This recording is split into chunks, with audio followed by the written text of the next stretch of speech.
Hi guys, welcome back to the channel. So it's only been a month since the Bud Light boycott and a lot of damage has been done, to say the least.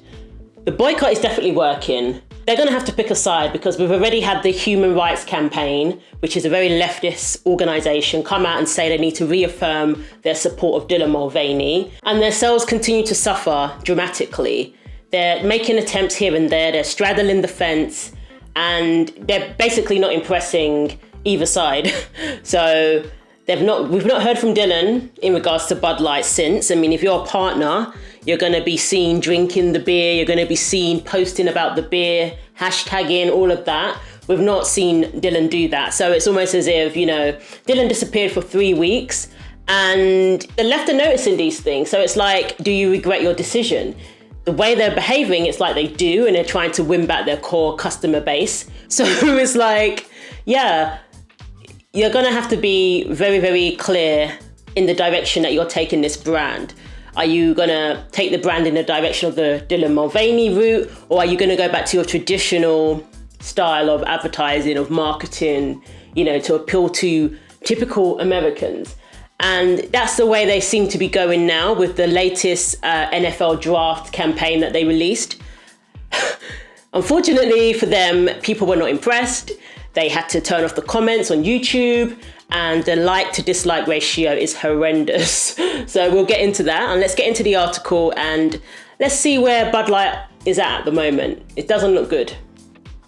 So Bud Light sales dropped 21% in the wake of Dylan Mulvaney fiasco. Serious trouble. A staggering sales hit for Bud Light is worsening with each passing week following an ill-fated marketing tie-up with transgender social media influencer Dylan Mulvaney, with the latest weekly figures showing a 21% drop.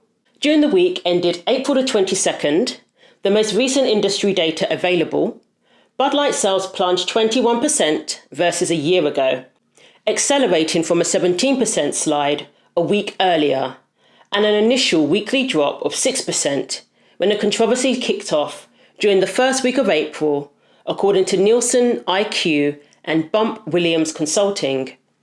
Meanwhile, beer volumes, the number of cases sold, whether in packs of 12, 18, or 24 cans, dropped an even steeper 26% last week versus a 21% drop a week earlier, and an initial drop of 11%, according to the data.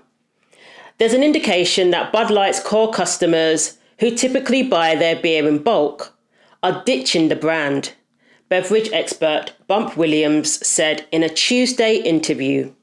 Larger packages of Bud Light are not being purchased.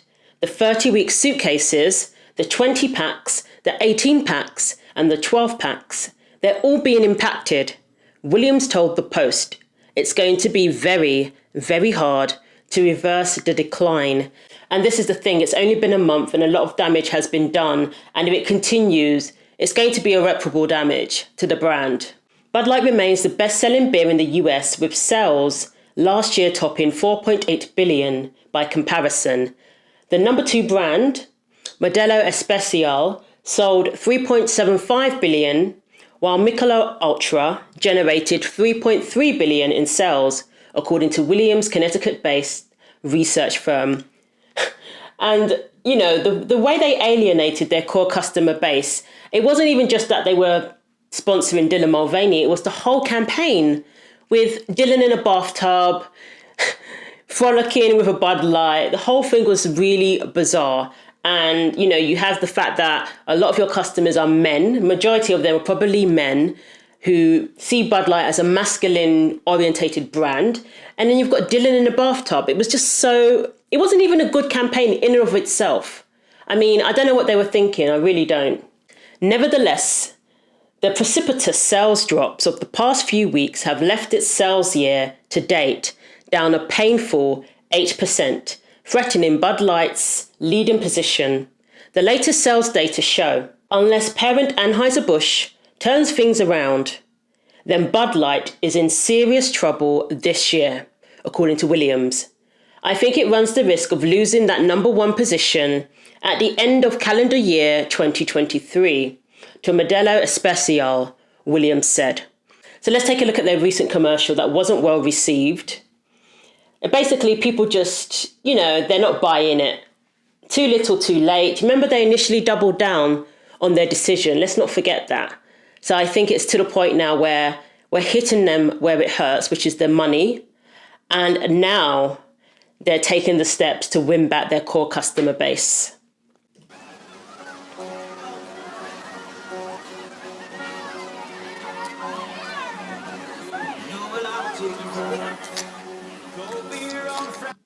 So clearly they're targeting, just regular people at a festival. That's what they're depicting here, rather than trying to push any political agenda, trying to push any shoving any agenda down our throats. So they're going back to the simplicity of what the brand stands for. So easy to drink, easy to enjoy. But unfortunately, that campaign that they decided to embark upon with Dylan Mulvaney was not easy for their customer base to digest. It was shoving it down our throats. We didn't care too kindly for it. And now they're learning the hard way. If anything, this tells me is that conservative voices matter. Their customer base were clearly filled with a lot of conservative-minded people, and even just people who just aren't here for the politics, even though they're not conservatives. They don't like the route that the company was going down. And now they're trying to go back to the simplicity of what they stood for to begin with. So last month, Dylan began posting images and videos on social media, pitching Bud Light, prompting anger and calls for a boycott. And initially, the boycott was met with ridicule. It was like, let the conservatives cry. They're hypocrites. They're against cancel culture, even though we're just not supporting the brand anymore because we don't care for it. That's it. It's not, we're trying to, cancel their business endeavors. We're just not supporting the brand anymore. We have the right to do that. And, it was like, well, they're the number one beer in the country. Is it really going to have an effect? But clearly it is having an effect. And they're not even trying to hide it anymore. Initially, they were trying to hide it, but now it's obvious that this cannot be sustained, because if it is sustained, then it is going to do damage that they're going to be unable to come back from. The controversy also prompted Bud Light to place two marketing executives, Alyssa Heinenscheid, the vice president of marketing, and her boss, Daniel Blake, on leave. So the fact that they're on leave, it just shows that they are waiting for things to die down. They haven't outright fired them. They'll probably bring them back when things die down, but clearly that isn't happening anytime soon. Williams said Heinenscheid, who was hired to lead marketing for Bud Light last year amid slumping sales, tried to tap into the progressive youth demographic. Her big miss was I don't think she understood who the core Bud Light shopper was. When she came out with her comments, they were deemed to be derogatory, insulting, and juvenile, Williams said. The Bud Light drinkers said, enough of that. And that's the thing. She used words such as fratty, out of touch, very, very condescending. It's almost as if, our core customer base is no longer good enough for us. We're going for the progressive youths. Not you guys, forget you guys, we want to appeal to these woke folk. And yeah, it didn't go down too well. It did come across as if they thought they were better than us. How dare they? How dare they think they're better than us? And clearly now they want to win us back, but it's not working.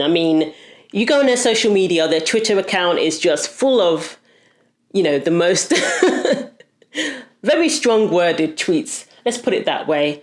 And then we look at their YouTube, they had to turn the comments off, like to dislike ratio, kind of like the White House's YouTube page. It's not good. So yes, the company have been trying to win back the hearts and minds of those who were upset by the Mulvaney campaign. And over the weekend, Bud Light released the countrified YouTube ad showing young beer drinkers frolicking in the rain at a country music festival. And the ad, which premiered during the live airing of the NFL draft last week on ABC and ESPN, shows the youngsters cracking open a can of beer as a hit song by Zac Brown Band is heard playing in the background. But critics accuse the company of pandering in an attempt to regain consumer trust. I'm here for it. I want to see where this is going to go. I think we should just continue as we are, and let's see whether we get an apology. Now, again, I'm not holding my breath for an apology, but who knows? I mean, this is serious. They're still the number one beer technically, but if they lose that spot, the chances of them regaining that spot back anytime soon are very slim. So they're going to want to avoid that at all costs. But I think they should take the approach of, we made a mistake by getting involved in politics, by getting involved in the progressiveness of the situation. We should have just stayed out of it and focused on beer. If they take that approach, then they may win back some customers. Basically just saying, we're not against Dylan, we're not against certain communities, but we're going to stay out of it. We're going to leave the politics to the politicians. We're going to leave the politics to people who make money from getting involved in politics. Our money is the beer. So that's what we're going to focus on. I think if they do that, people will appreciate it. People will, they will win back some people. But I don't think they can straddle the fence any longer. I don't think that's working. And, people aren't impressed with that anymore, because you made a bold statement when you sponsored Dylan Mulvaney. You made a bold statement when you doubled down and said that we want to authentically connect with our audiences. And the, apology where you said that we didn't want to divide people or something to that effect. That also wasn't much of an apology, and it was insulting. So they're going to have to do a lot to win back, to win people back. They will have to do a lot. But ultimately, just letting people know that they're going to no longer shove agendas and ideologies down our throat anymore. They're going to value real women, maybe sponsor a woman. That might help. Sponsor, a female athlete. I think that would speak volumes. And that doesn't have to be disrespectful towards anybody. That's just a step in the right direction, if you ask me. So let me know what you think. Thanks for watching. Take care of yourselves. And I'll see you in the next video.